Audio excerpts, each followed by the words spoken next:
Right, okay. Right, welcome to Language and Communication Skills for Social Work. This session, I wanted us to do something to do with inference. As you can see on the projector, this inference from context. So I want us to do or to look into what is called inference. And this inference, we're going to link it with the same process of intensive reading. It's under intensive reading because for us to be to maximize the process of intensive reading, there are a number of elements that we need to observe. One of them we have already talked, or some of them we have already talked about them. Issues to do with being able to scan, being able uh, to go through the text quickly, being able to use some other techniques of reading, like the SQ3R technique. That's one of them. We are trying to maximize that process to make sure that we don't waste time. So one of the elements that might make us waste time without us knowing, we have said this before, whereby you have been reading and you say, no, Sizi kuveka, right? I don't understand what's been said. Why is it so? It's because you expect the writer to be telling you exact everything, right? You want the writer to be saying, this is John, this is Noel, this is who. But even in real life, you meet people whereby they will not just mention names. For example, they will mention the name of somebody once, Peter. And now, another time, they will not mention the name. They will say, Iwe. So, for you to know who the Iwe is Peter, how do you get to know that? You can know that the Iwe is Peter because what you're going to do, you are going to be linking up evidence. Because sometimes, we're not going to say what John, and he came here. And I'm finding there are two people here. And somebody say, this is a bag for John. It was here. And somebody, when the mothers came and said, mother of John. And there's this person who came and took this bag. And he went into the house where this mother of John is. And there's no one who has entered there. Therefore, this could be John. You see? It means you are linking up clues to make a conclusion, isn't it? So when it comes to inference, is that situation we are talking about. It's more or less like you are taking a guess, right? But that guess is not just coming out of nothing, out of nowhere.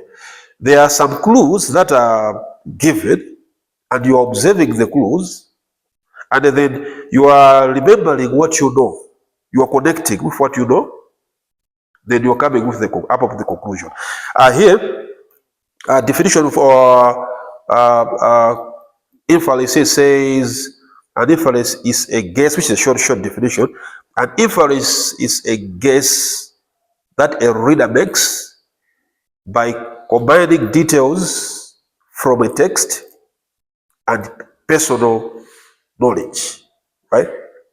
So when it comes to reading, this is what we are going to be talking about, because we are saying in your process of reading, you will encounter a situation whereby there are going to be details given, but the actual thing is not going to be mentioned, but there are going to be details. So you should be able to make to draw a conclusion out of those details, right? Meaning, when you are going to make a conclusion out of the details, it means you have you have inferred. That's the word now we're going to what we are using now. You have made an inference, right? Which is the cross almost some just say conclusion, right? But sometimes they say the difference would be, as you can see below there, a conclusion is a judgment about what something means based on facts and details, right? So if you're thinking about inference and the conclusion, you see they are almost the same, but they are not exactly the same. Because a conclusion is talking about facts, usually, right? I know that it's difficult to separate them, right? If somebody could say a conclusion or inference could not be penalized, it's almost the same thing, but this is just a thin line, right? Whereby this one is being taken like, okay, maybe there are facts there, but when you come to inference, it's usually there are details that you make, maybe not be factual, right? But you relate to what you know, and then you make a conclusion, an inference, like the conclusion will come in. So whatever the case, do not confuse us. I mean, this process, while we are doing the reading, this element of conclusion, had it been that it was not in the process of reading, maybe we would have just been calling it conclusion. But because we are reading text, right? We are in the process of reading text. That's why the word inference is much more appropriate. And when you say you have inferred, people would understand what you're talking about. So a reader makes an inference about what is happening, right? And the word infer, as you can see here, is a verb. It is something that we do, like it's a process that you as a person will do, and it means to come up with an idea or a hidden meaning about a situation, even though that idea is not directly told or stated, right? So that's the situation. That idea has come up to say it's going to this according to the situation. This could be this, right? But whoever maybe made or initiated the situation did not say that it is that word, right? So that's the thing. So we'll link it up as we say that as we are going to be reading, we are going to encounter such kind of situations, right? Whereby we are not taught directly what is about. So for you to maybe to like sum up, there's this equation, inference equation, right? To say, okay, what if you in mathematics you drop, you make equations. I know we started with algebra whereby we say a plus b is equal to this, and now when when we substitute with the actual situations, you put a situation plus situation or minus situation is equal to this. So here our inference equation could be clues in the text. Okay, there's a text, body of text, you are looking at it, so they're giving a clue, right? It has hair, it has got the 3 fingers, so those are clues. It's not being mentioned that they are talking about maybe a dog, right? But they will describe a dog, only the description of dogs, the dog will be there, right? So you're going to read the details, and you remember what you, according to the details, you say, I've seen something like this before. I've encountered a certain animal with these characteristics, right? So since it has got A, B, C, D, E, and that one has got A, B, C, D, this would be this one. So that's the process. So you have got the clues in the text plus what you know is equal to inference, right? So That's just a simple equation that maybe can help you if you're going through the text to say, okay, how am I going to say deduce that this might be? And it can be helpful. You realize it later on when other people are struggling to figure out right? Yeah, but once you try to see whoever writes, as I'm saying, they will either tell you the actual thing or they will not tell you the actual thing. They will give you details of that actual thing. You as a reader should be able to see the details and relate to what you know and make a conclusion, right? To say this is this, right? So that is what we're talking about inference. So for our newcomer, we are talking about that word you are seeing there, inference up there. We are continuing with the intensive reading. So inference is just a part of the element that you might need when you are doing your intensive reading. So as I say, inference is more or less like making a conclusion, right? You go, you read the text, you see the details, but they didn't mention that it is this. But according to the details, and you connect it with your knowledge, you make a conclusion to say it is this, right? So that's what we're talking about today. And readers and viewers you use clues from a situation. If we this one we would say that let's assume, because nowadays we have got the complex scenarios. I know here there's a sound. Some could say no, we don't have sound. But nowadays we have got even books that have got sound, right? Yes, there's a situation of a multimedia element, right? So we might see have sound, right? So there are clues in the sound, a situation, sound, images, or text. Then you get what you already know in your mind, which is your background knowledge. That okay, I know this situation. I've seen something like this before, right? Now you come up with an idea about what is happening. So that is going to be seen across the board. Okay, for the newcomers, that's why I don't like it to be coming a little bit later, because I have to be going back to make sure that we are together. Okay. Today we are talking about, you can just go a little bit. There's this term called inference, right? Maybe you have heard it before, maybe you have never heard it before. But if you have never heard it before, but you have used it before. If you have never used it before, you have seen people use it before. So this is linking to intensive reading skills, as you can see.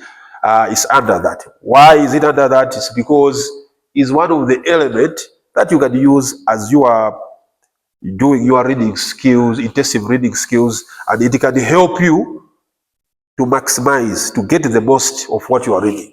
As what we have been talking about, scanning, skimming, they are one of those. So as you can see, the definition of inference, we say it's a conclusion, right? That you are going to make. But that conclusion or that guess is going to be made after you have been presented with ideas or details. Right? So you're going to see details in the text, but those details are not going to conclude. They are not going to tell you that they are talking about this, right? It's like someone giving details of you to say, he said, he has got this, he has got long hair. Yeah. So this person has got, so if you, like a detective, exactly what detectives look for, right? They will ask somebody to describe a person. So they will not mention this is the person. So the detectives will get the details. Okay, he's a short guy. So because they have seen that person before, they are going to say, okay, according to these details, this person is this particular guy, or is not the one, right? So what we are saying, we are talking about writers. Usually, in your text that you are reading, you are going to face scenario whereby they will tell you what they are talking about. But now, there are a lot of circumstances whereby they will not tell you exactly. They will just describe, give you details. So these details are what are called clues, right?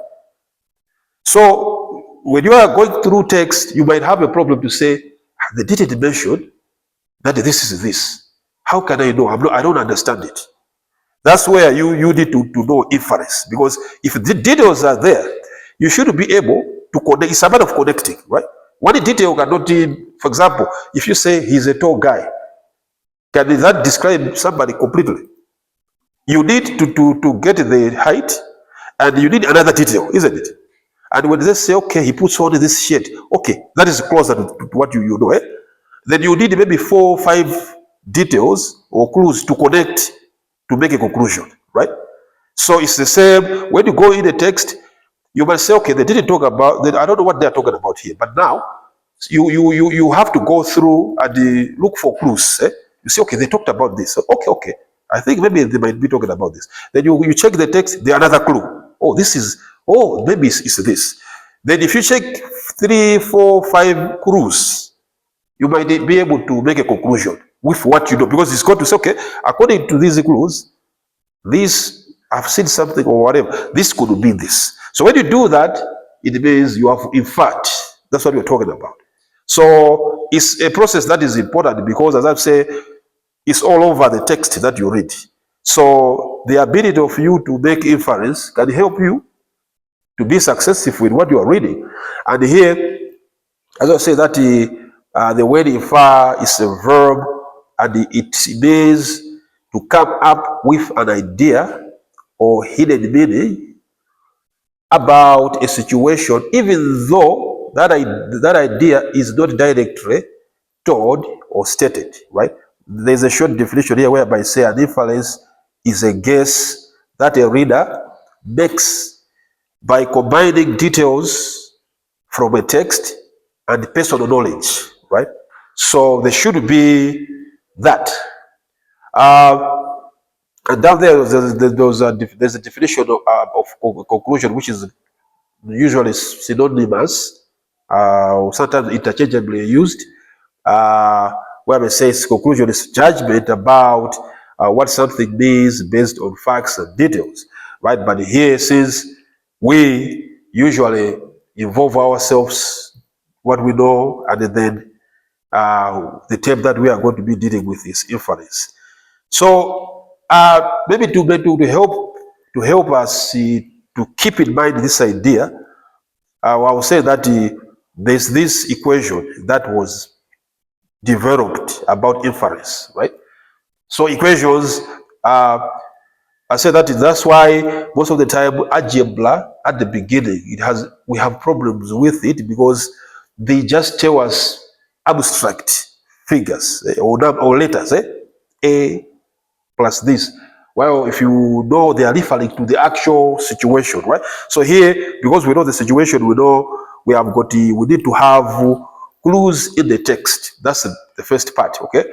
You have your text, you need to have to have the clues plus what you know is going to give you the inference, right? So that's a short equation that can be applied if you are trying to maybe to remember that, okay, how can we make that inference?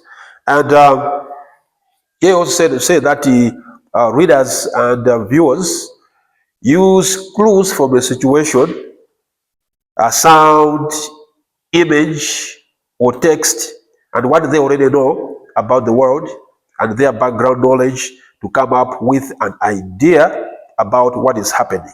So I'll say that maybe if you talk about text, you're going to say, well, why are we talking about sound? I say nowadays, I think the world is changing. You already know. We are in the world of the multimedia world. We have got books nowadays with sound in them, right? We try to check most of these language books like German, learn German, whatever. Even PDF, try to check them. In fact, they will have audio inside, right? So it's the same situation whereby that audio would be giving you some clues, right? Some details. Some point out that could help you to understand what is actually happening, what is the actual idea. And a good reader notices the clues and uses background knowledge to come up with an inference, which is the hidden meaning. Sometimes it's most like being hidden from you. So this is just a simple diagram of that equation, right? Which is very basic equation. Okay. An example, we already talked about this situation, but we can also have another example. You say that if they could come a teacher in this room, and that teacher has got maybe a cake, and he came directly to me and leave the cake on the table and tell me happy birthday. Can you struggle to know whose birthday it is? Can you say, is it his birthday or that? It's like it's directly addressed to somebody. You will know that according to the situation I'm seeing, this is his birthday, right?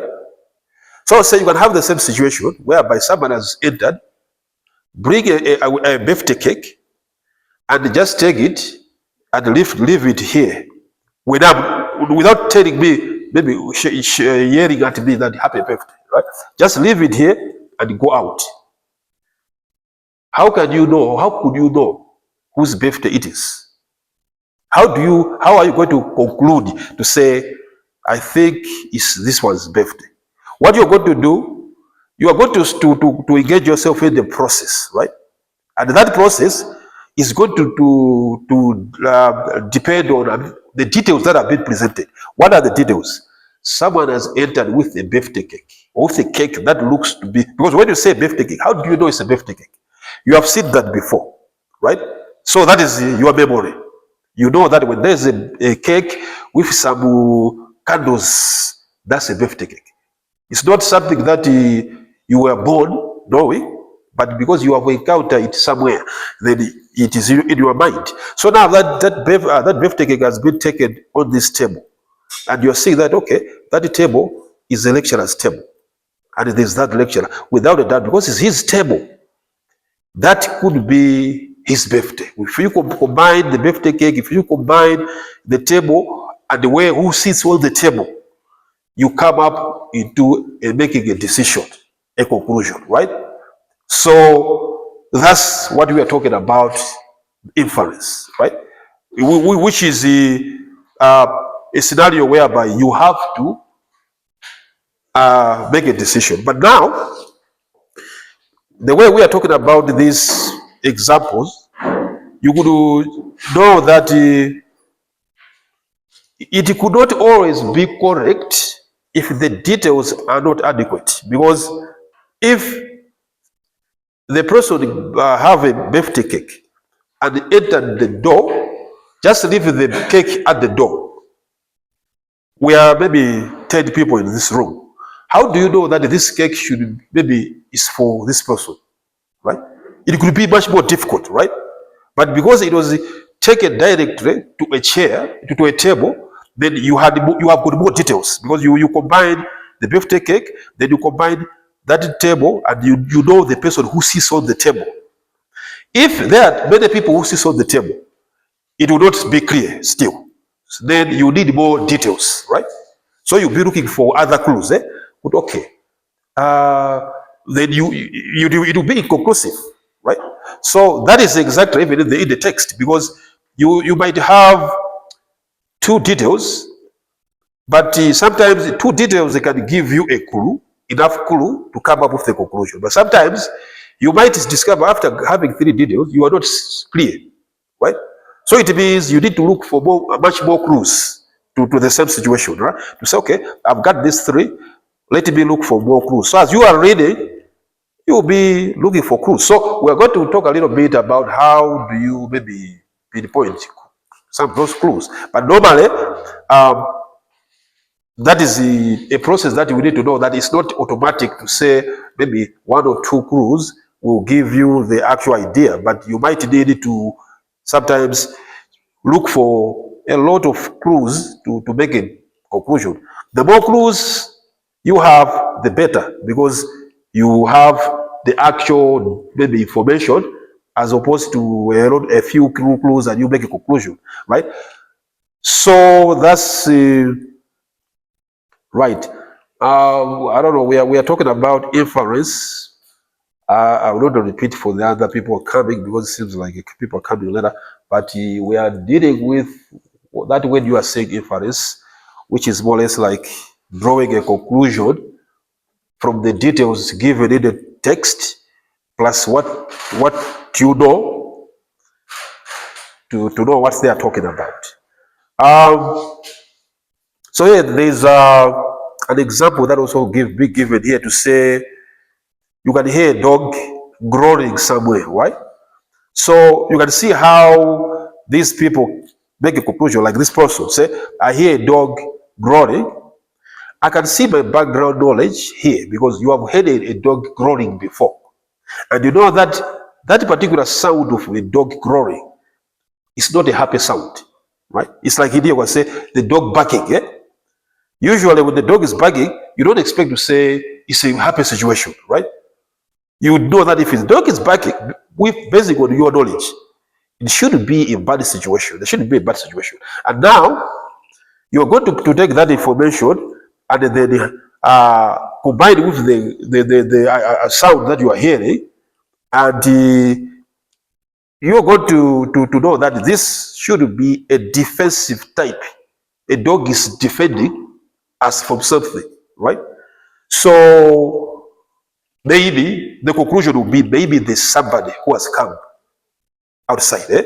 That's a conclusion, right? So what you have done, you have heard us the dog barking. Let me just say, you connect the sound of barking dog with what you know that when the dog is barks like this, it's a danger sign, and you connect with the situation. Maybe you are alone. It's okay. If a dog barks, it should be somebody that side. So that's how also you can become. And they also here there could be a situation say you hear people laughing, right? And the way the sound of the laugh sounds like there's a lot of or there are a lot of children playing around. So there are laughs. Also there's the sound of children, right? Okay, right. So you say with your background knowledge, you know that if there can be that situation, usually it's a happy situation, right?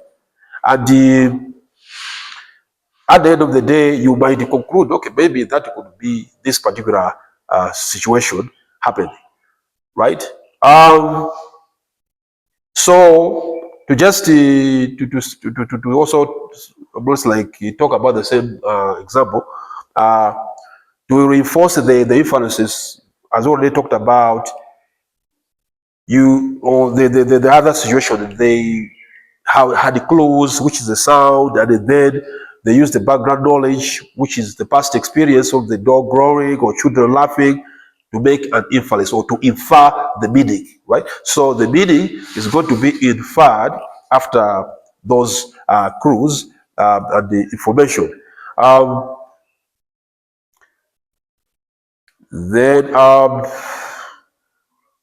here we have got the readers who use like I think I've talked about already this one, whereby they will use the situation, they will use if it's in the book, what you know that just have to keep in mind what do you see in the book, right?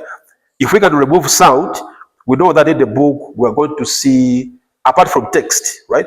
We're going to encounter images, right? Images like maybe graphic images like diagrams. So usually those images, I mean, are connected to the story, right? So you might have images, you might even have sometimes even some questions that are linked to the same or conclusion or something, or I mean summaries, or anything that is in the text that you know that it's pointing out to something. And usually it might be that when you go through some text, as I'm saying, it's not always that you are going to read the actual maybe situation, right? There will be a lot of gray areas in the situation whereby they will just give you clues. So you should be able to know that. So this is the same situation: background knowledge combined with the clues from the situation, image, the text, in order to make inference of what happens is that. So in here is just a few steps of the same thing we have been talking about, whereby you have your text. First, you go through that text, you decide what is happening in the passage, right? You look for details. Okay, what is happening here? They are saying this, they are saying that, there's something. That's the first part. Now, you have got those details. Next, you now ask yourself, well, what do you know about whatever has been talked about, right? Which is now your personal knowledge. And then after that, you put the fact, those information together and make that conclusion about that passage. So this, the note down there is what I was talking about. That it's not just obvious or straightforward in most cases, whereby you are going to go through text once, right? And you get the information. Most of the time, you might go through, you're not maybe getting the details. You have to reread the passage, right? Read once to see some other details. Maybe you're not clear. Read it twice or maybe thrice. Then you get the details that you want, so that you can make a conclusion. Because if you read it quickly without paying details to some information, you might make a wrong conclusion. Right, so this is just a conclusion of what I've been talked about, or I've been talking about already. You look at the details about the situation, character or setting that you are, as you read, you recall things from your own experiences that are similar to the details in the story. Then you combine the details in the same way a detective puts the details together, right? And then you conclude what the situation. And a note here is that what you are doing, you are making a conclusion, right? You are, as the best example is like a detective, like what happens in the courts. They present the details. So the more evidence that is given, the closer to the truth is going to be. Meaning, you can, as I said, you can just see one truth details and say it's like this, right? It's exactly with our real life situations, right? You have got people that you see. Based on what you see, you make a conclusion immediately. This person, I think he doesn't like me, or it's a person that maybe Wamatama or something like that. You have never talked to the person. You don't even know much about that person. Until you get more details, it's when you discover, no, this person, I thought he was like this, or she was like this, but I've discovered that she's not like that, right?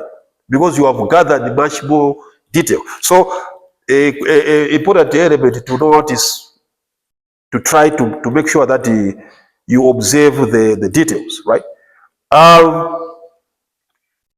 Another clue that can help in this process is the use of the 5W questions, right? I think this, for our colleagues in journalism, how they know that a headline or a first paragraph, which is what is called a lead, how they know that, or a story, how they know that this story is complete. Usually they tested by using the 5W, they only add an H. So 5Ws, who, what, when, where, and why. Those are the questions, right?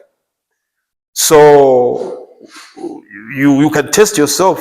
Like you use the 5Ws when you have the details, because you're going to have the details.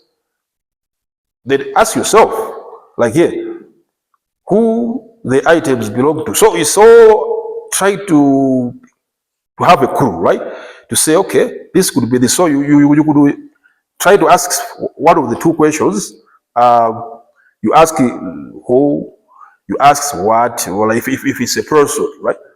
Okay, there's this detail, but what can this person maybe, or where can this particular thing be used?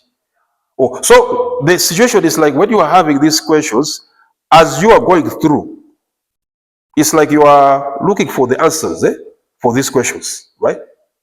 So where there is that answer, it's like it's a clue. You can pinpoint, okay, the where is here, the why is here, the what is here. So you connect these answers to give you the idea, right? So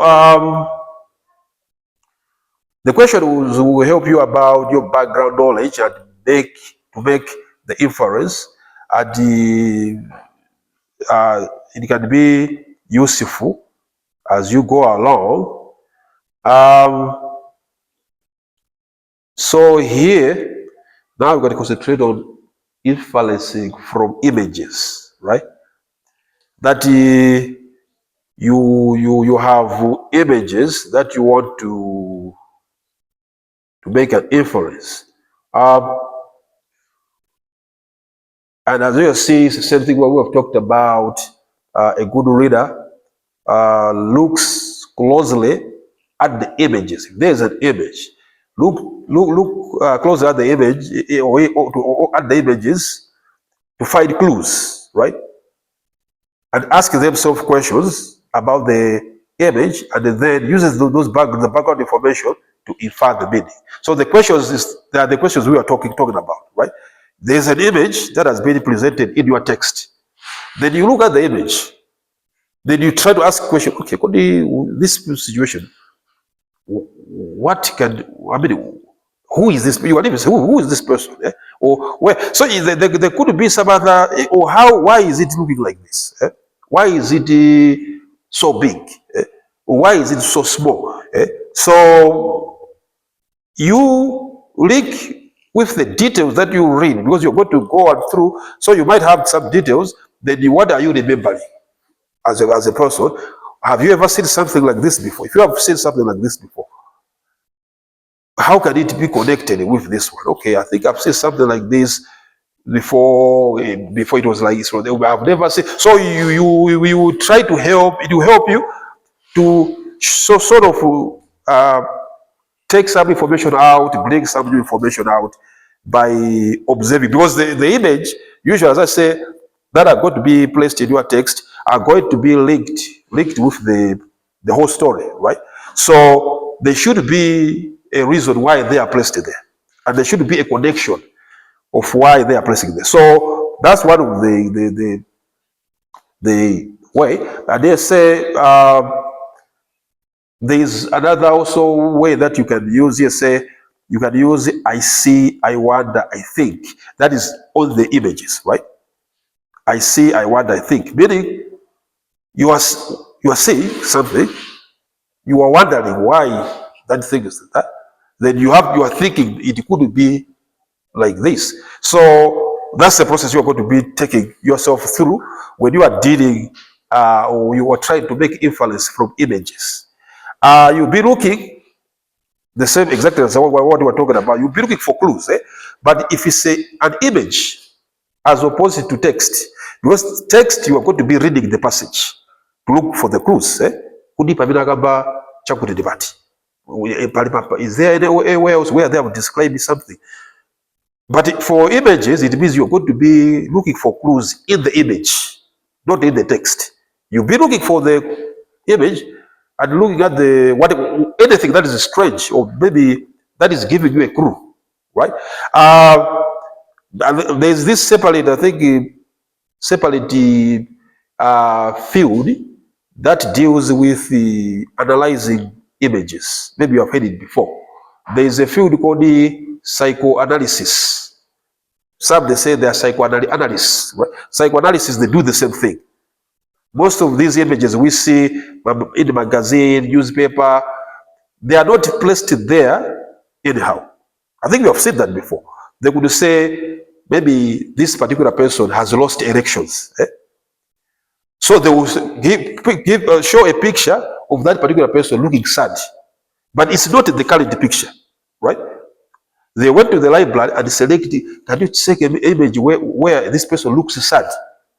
So for you to look at them, for example, if they can say a happy winner, and then they have an image with a person looking sad, what can be your conclusion?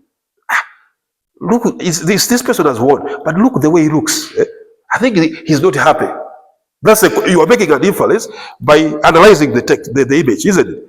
You have heard that he has won, but when you are looking at the image doesn't show that he's happy. So you are connecting to say, although this is situation like this, the whole meaning is the person is not happy. He has won, but that could be maybe they just selected that image. But normally, if it can be maybe a live image, that's what you are going to be looking. You are going to be looking at the details, clues in the picture. Okay, he's smiling. But you see the way he's smiling. Oh, I think you know nowadays, even on social media, right? There is a lot of people who analyze images, right? Look the way he is. Look here. Like nowadays, there's this company, fashion company, Louis Vuitton. I think they sell a lot of bags, which is like a little bit feminine bags. So what they are doing nowadays, I don't know what they are trying to do. Maybe it's this woke movement. That is happening. They have, deals with a lot of male celebrities, popular ones. Now, as long as you have got a deal, they give them the money, and now they will give them to promote their items. So usually there are those bags that looks to be feminine bags. So you have seen some other celebrities, male celebrities. Kendrick Lamar is one of them, right? Appearing like they have gotten like a feminine bag. And say, why are they? And they are usually taught to go in public because they know when they go in public, media will pick it up, right? But now it's all marketing. It's not that they like the bag, right? So for you as the one who is reading text, you could pick that up. This is an awkward scenario, right? Why is this person looking like this? So if you read the text, so maybe they are talking about this. So it's just one of the elements that you can get from the text, from the image. So in this one, when it comes to image, it's like telling you that when you are going through the text, don't ignore the images, thinking that, okay, because you are reading, these images have got nothing to do with it. No. Images are there to help you understand what is happening. So you should be able to infer from the images, right? As the way you do from the text, which is also important. So in this situation, they say, you see, there are all this question, you see, strategy that you can follow. Like say, you will be looking at maybe the clues, I see what you are saying, ask a question, you wonder, then applying background knowledge, okay? And what you're going to be focusing there, you'll be focusing on the clues, on the image, as I've already said. For example, the back of the person, they are wearing this particular maybe type of clothes, the jacket, and all those things, right? And I know that you could be able to know that this person is like this by the attire, right? Yeah, because I've said, like what they say, cowboys, right? Cowboys, they have got a certain specific attire whereby if they put on a certain hat, a certain jacket, they say this is a cowboy, right? People who follow the media know these celebrities like this, say Beyonce, right? She has got an album, say a country album. Now, in that country album, she put on the attire that is close, synonymous with cowboys, right? So what they are trying to do is, she's trying to tell the people, there's a connection between those cowboys, which is cowboys are linked to country music from Nashville, right? So say Nashville country, with what you are seeing, the heart, this should be country music, something. So it's or most of the even the music genres, right? If you look at the image, They can give you a clue. You could know that this is a reggae album without even listening to it. Just looking at the album art, you could tell that the way I'm seeing, this could be a reggae album.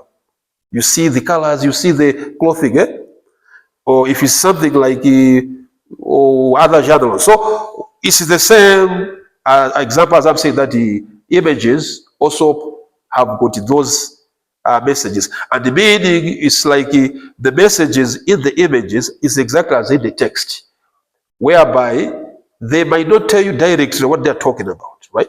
But when you look at it, you could get the message. They could be saying something on the text, right? And you read the text, they're saying that this person is this. You have seen nowadays, oh, this person is like this. But when you see the person and you see what they were there put on, no. The picture, the image is telling a different message than the text. So that's where you make your inference to say, no, according to this, maybe they're trying to drive this message home. Right, so inferring meaning from message images, as I already said, that you also go through that 5Ws question and the same situation that we already done in the beginning. Just few images that random images that you could see, and without telling you anything, you could have an idea, right? That this looks to be something. So this, for example, the first one, although it's an awkward to say, that's winter. This is the winter. You know, I mean, other parts of the world whereby you have got snow. But usually, behind it looks like it's a church. And this particular shoes, you say, okay, this should be shoes that are worn when going to church. You could make it because you see the church, and you see this, you see the church, and you remember that most of the time when our women are going to church, they have got this kind of shoes. You know? So it's an inference that you could make by just looking at images like that one, right? The other one you see seems like a kid is moving around, and maybe you could even make a decision. You could look at it and say, why is this kid moving around in that road? With the coat, it seems like it's a winter again, because it's a coat, right? He's wearing a coat or she's wearing a coat. But why is the boy not at the playground? Maybe there are no playgrounds around. Those are inferences. Because normally, had it been their playground, like in most of these developed countries, you have got the kids' playgrounds almost everywhere. Unlike in our country, whereby if you say this area, you want the kid to be playing somewhere, where are you going to take the kid? It's like you have got a problem. But in most of these countries, it's like anywhere you find a shop, there's a playground, kids' playground. Now, if you're finding a kid walking along like this, maybe there are no playgrounds around. That could be a conclusion, right? So this is just one of the right. Okay. What else? I think this is just going to the same about yes. Yeah, okay. Fine and you. Right.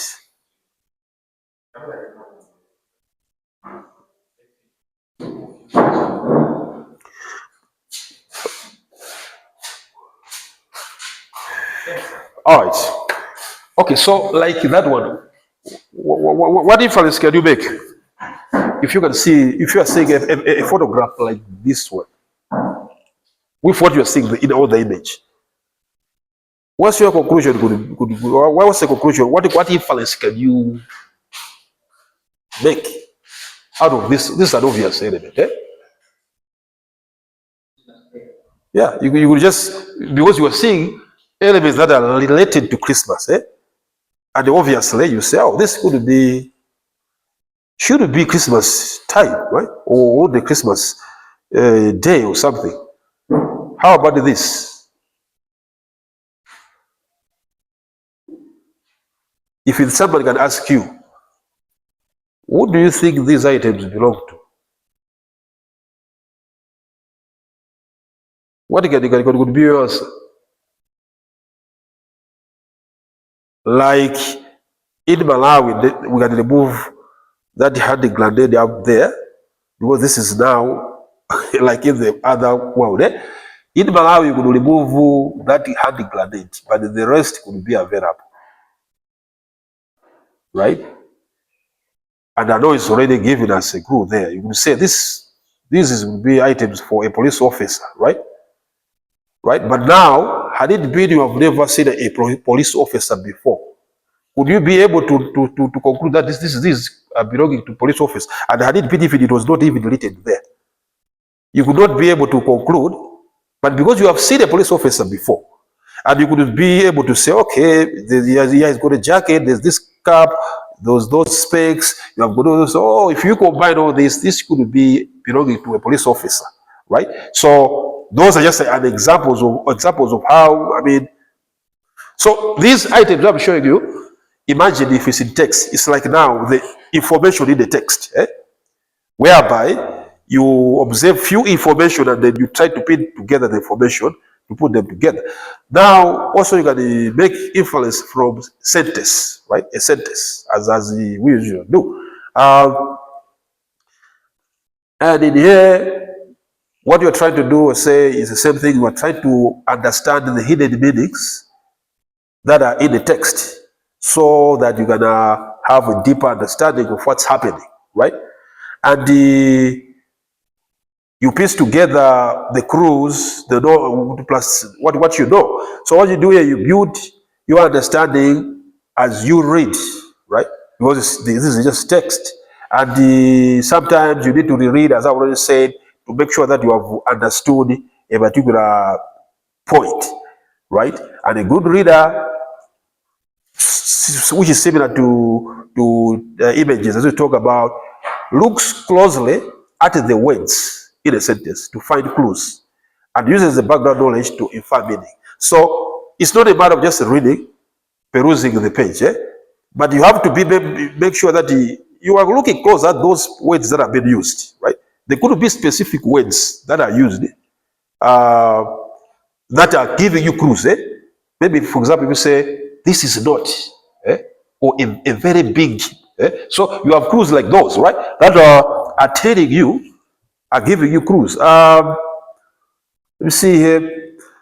As you think aloud, because you have to be thinking aloud. This is usually we are encouraged to say that when you are reading, you should have that inner voice of speaking or reading aloud in your head, right? So usually, as I said, that if the text is yours, whatever, it's advisable to say you are reading. Where you find an interested word, try to circle that particular word, right? To say, okay, you are going through, this is interesting, you make a circle there. You go through, you find another word, you make a circle there, right? So as you go through, when you are done, for you to make an inference, you'll be going through those particular interesting words. You say, okay, this is the key. Those are key words. That's what we're talking about. It's like when you are reading, you are looking for key words. You go through and they say, okay, I've circled this. Okay, that the particular thing I'm trying to look for, it has got this, that. What can this be? And then you see, okay, if it has got this and that, this could be that. By looking at what you... So that is help, because if you have the text, the whole package, board of text, and if you don't indicate where there are specific words, you might miss them, right? So when you are trying to make an inference, you might not know that, okay, these are the keywords. And you say, I think I've read about this. But when you indicate them where the actual keywords, it can help you to make an easy conclusion of what the meaning could be. For example, here, there's an example to say, just a sentence. Max blew out the 7 candles that were nestled into the icing on the cake. So that's a statement. There's a gentleman called Max blew out the 7 candles that were nestled into the icing on the cake. So you'll be thinking, okay, what are the keywords in here? Keywords in here, there's Max, right? Then there's blew out the candles, which is another keyword. And there is icing on the cake. So you're going to connect. You say, okay, if there is Max, now there were candles there, and there was icing on there was ice on the cake. So, there should be something linked, maybe it is a birthday cake or something, right? So, you'll be making your inference out of that. Okay. Right, let's see here. This is the same situation where we're talking about the examples. Um, and this is just trying to dissect the same example, whereby you say, if it's Mark's birthday, I can also see another clue in the sentence that makes me think that perhaps it is Mark's birthday, and I'm on the right track. So if you think it's Mark's birthday, okay. If you are not so sure, your idea is okay. Look for more clues, but you have got the first impression to say it might be this particular person's birthday, right? Now you also might have a situation whereby you want to make an inference from a group of sentences, not just one sentence, right? Right. So maybe the difference could be, if you can have one sentence, it means all your clues are going to be in one sentence. But if there's a group of sentences, you can't make an inference based on one sentence. That's a situation, right? Because they are a group. I mean, because if there are a group of sentences, there are some other situations whereby, I think we have seen some that kind of writing, whereby you have got the first paragraph talking about positive things. The second paragraph, the opposite, right? Maybe it's some people, they speak creative writing. They can start by, you have done a lot of things to me. You have done this. You are the best person in the world. That's the beginning. But where it's going to the second paragraph, there is a but somewhere. But what you did yesterday, and if you read the first part, you can say, "Oh, this is a person who is giving praise to somebody," without knowing that the whole idea of the whole text is that the person is ending a friendship. So you know that by reading all the text, going through all the text up to the end. So that's a situation that you need to know as you go through. We have seen that before. Sometimes when you say, okay, there's this assignment, then you go through a text, then you just read the chapter, maybe half of the chapter. Without finishing the chapter. No, at the end of the chapter, maybe they have changed something, right? So that's where the situation is telling us that if you want to make an inference out of a group of sentences, make sure that you go through all those sentences and look for clues from all those sentences to come up with an inference, as opposed to just looking at a very few sentences, right? Let us say a good leader closely looks at the words in a group of sentences to find clues, and uses the background knowledge to infer meaning. As we read more than one sentence, sometimes our influence may change as we come across more clues, right? So that's the idea, as I'm saying, in a group of sentences, go beyond just reading a few.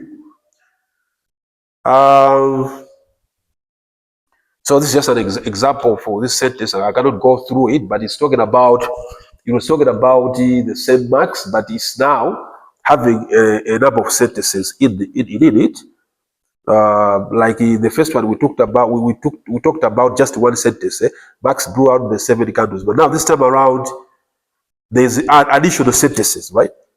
As he rocked up, he saw his sister, and go by. So then you have got this one, the situation that you can do. You understand. You have understood already the first part. It means you don't have a problem. You made an inference out of the first sentence. But for you to make an inference for the whole package now, it means you have to read the other sentence, and now you have to highlight the key ideas you are seeing, as you can see.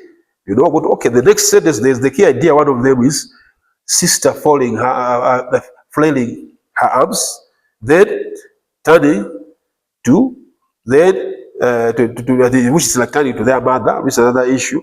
Holding the toy, another, unwrapped this ball. So these are the other additional clues now, that if you combine these clues with the first inference you had, with what you know, you can come up to an actual conclusion of what this text means.